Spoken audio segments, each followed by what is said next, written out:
Retro Road Test, Suzuki Hayabusa vs Honda Fireblade, 1999.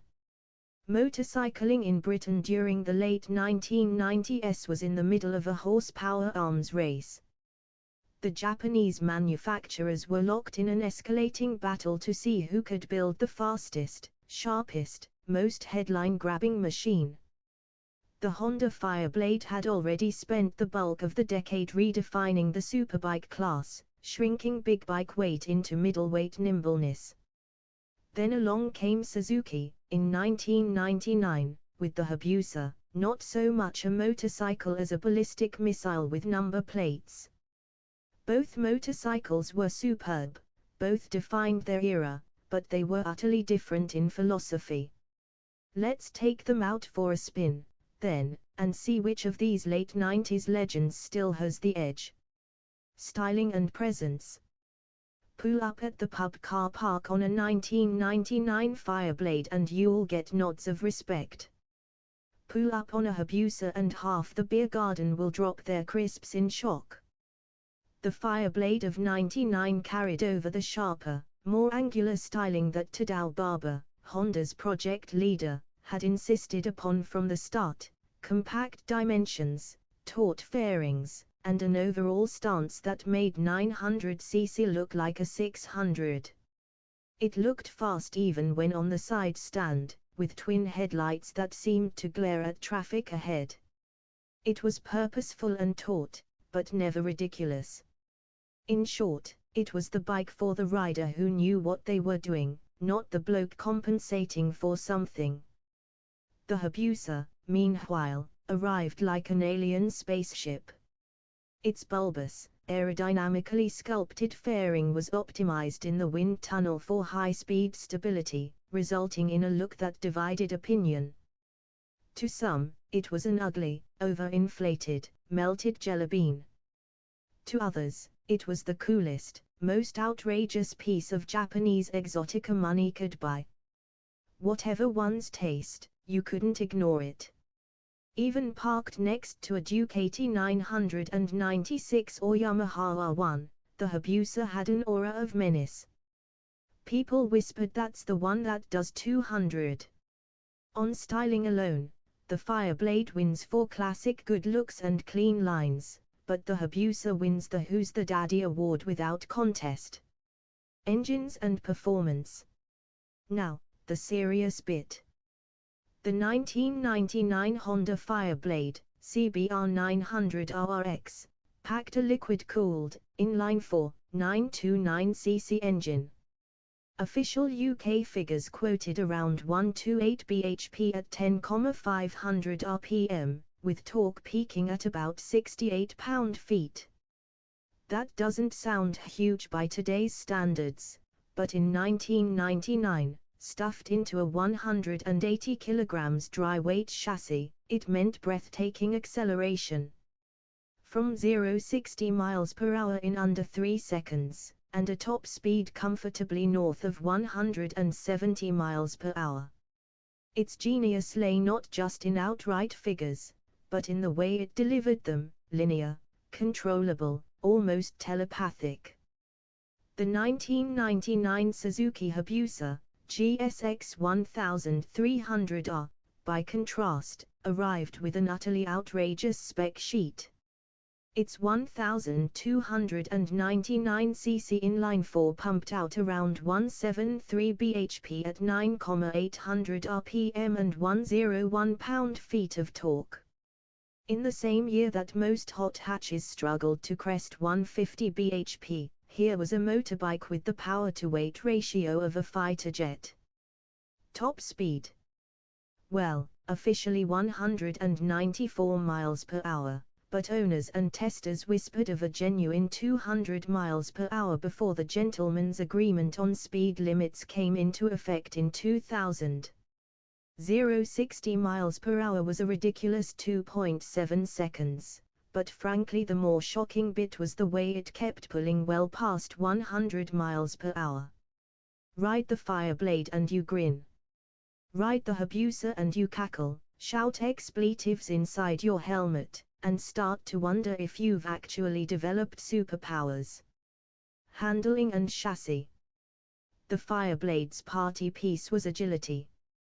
Barbosan's famous total control philosophy meant shaving every ounce of unnecessary bulk, making the 900 feel like a 600 in corners.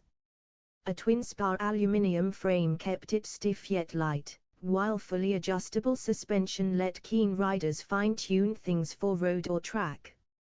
On British B roads, it felt alive, flicking from bend to bend with the ease of a hummingbird. The Fireblade encouraged commitment, precision, and rewarded smooth riding. The Hayabusa. Well, it handled far better than a 300 km/h missile had any right to.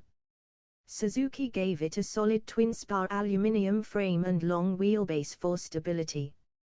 The suspension was decent, fully adjustable front and rear, and it could hustle through corners if you were brave enough.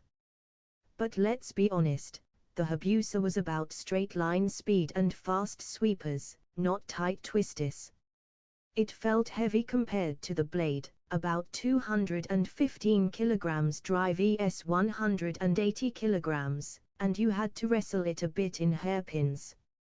Still, at motorway pace, it was rock solid, planted, and unflappable.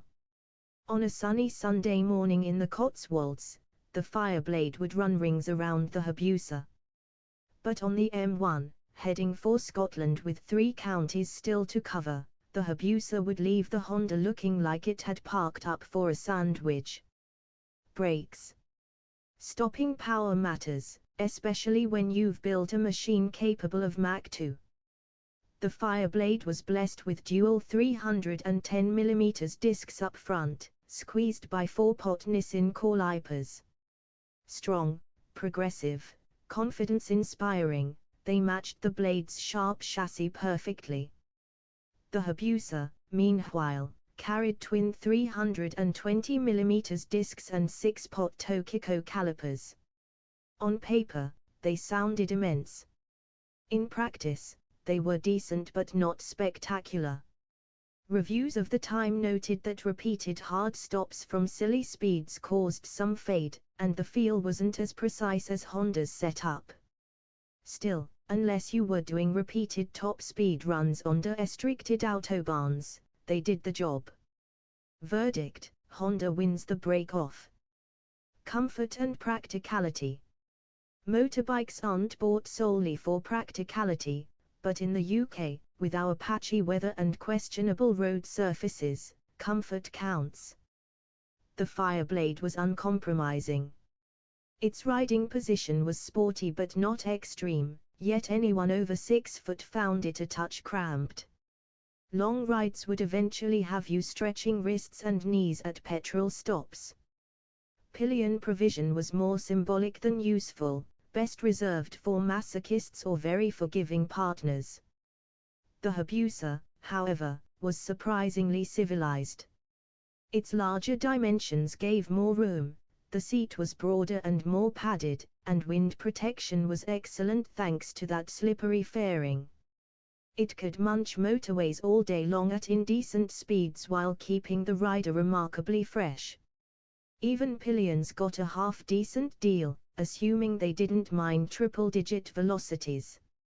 If the Blade was the tool for Sunday blasts and track-days, the Hayabusa could do serious touring, if you didn't mind explaining to your insurance company why you suddenly needed tires every 2,000 miles. Fuel economy and running costs. Neither bike was going to save the planet, but some numbers matter. The Fireblade would manage around 35-40 miles per gallon if ridden sensibly, dipping into the 20s if you really thrashed it. Insurance in 1999 was steep but manageable for experienced riders, Group 17 or thereabouts.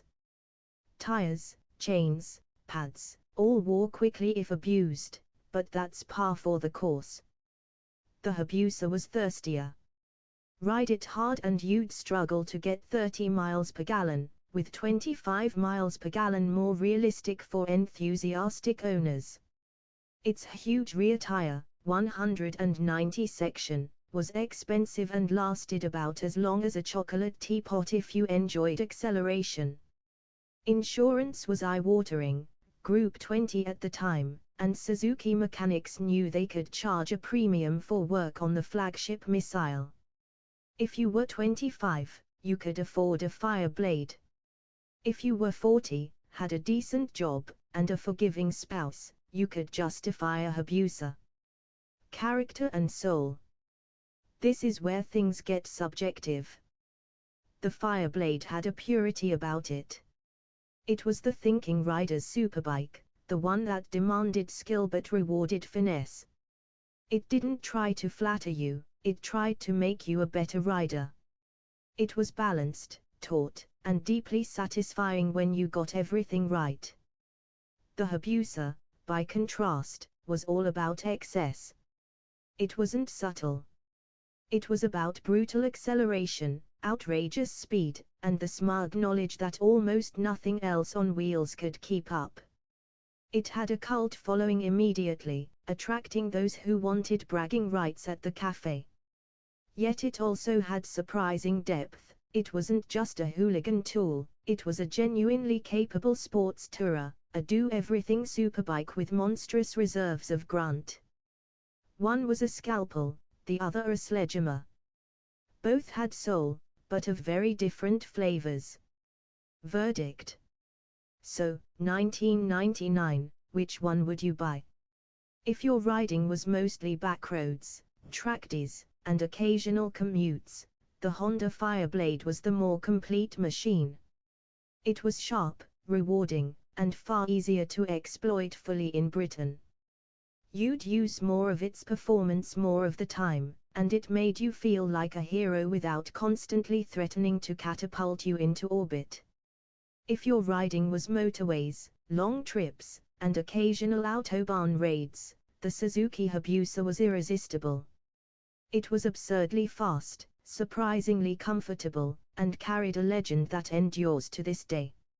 It made no sense in Britain's speed camera-infested landscape, but it made every journey unforgettable. Both bikes were icons. But in truth, they were so different that calling one better is almost unfair. The Fireblade was the definitive superbike of the 1990s. The Hayabusa was the definitive hyperbike, the machine that forced the industry to sign a voluntary speed limit agreement because it was simply too fast. If your heart rules your head, you buy the Hayabusa. If your head rules your heart, you buy the Fireblade. If you're sensible, you buy both.